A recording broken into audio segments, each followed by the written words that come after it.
We know this as hypergamy. We know how this works now. We understand the data from it.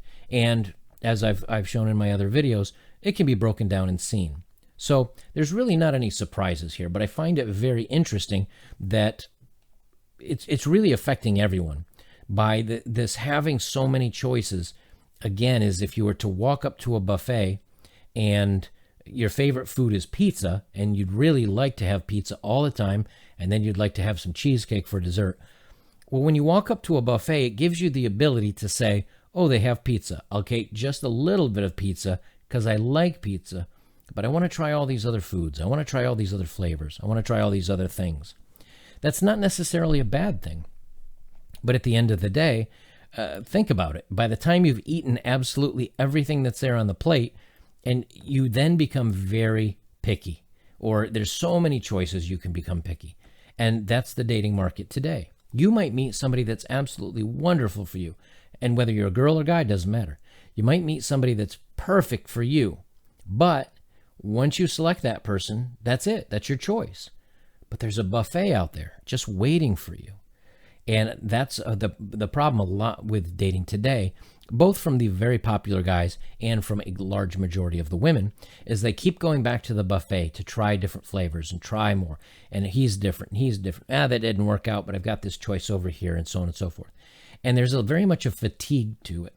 And at the end of this, you have loved a dozen people, you've bedded 100 or whatever, and your receptors and the way that you can be happy with somebody and the way you can enjoy a relationship, the way you fall in love and the way you feel close to people is burnt out. And that's why, again, that transactional, knowing all these assortment and choices are out there in the market, that's why a lot of people, by the time that they're in their early 30s, and when I say people, I'm mostly talking about women, because the guys, they don't want to settle down and it's not an emotional thing for them. They're having a good time.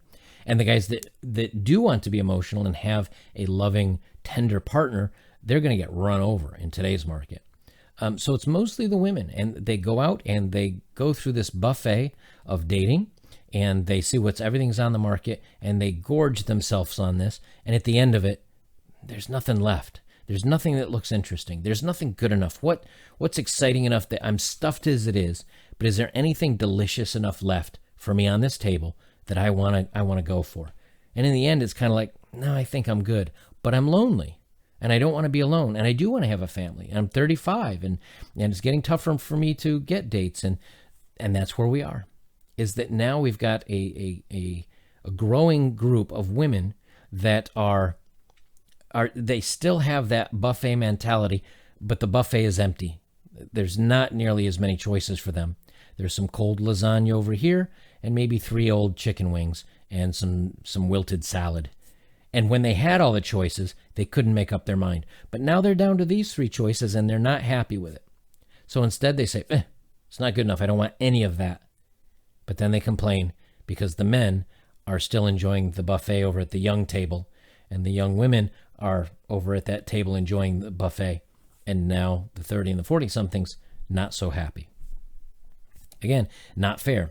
But as the guy's resources grow, and as he has more things that he can bring to the table, he, at 40 or so years old, he sits down and puts out his beautiful buffet, and people will come to him to make a selection. It all changes. And the currency for men is hard currency and power. The currency for women is youth. Men, when they're young, don't have the money and the power. They get that as they get older. Women, when they're younger, they have the youth. So as women lose their currency over time, men gain currency. And somewhere in the middle, there used to be an X where they both crossed and they'd have an agreement of this works for both of us. But now, it's not happening anymore. And that's why the dating world is just crumbling and falling apart.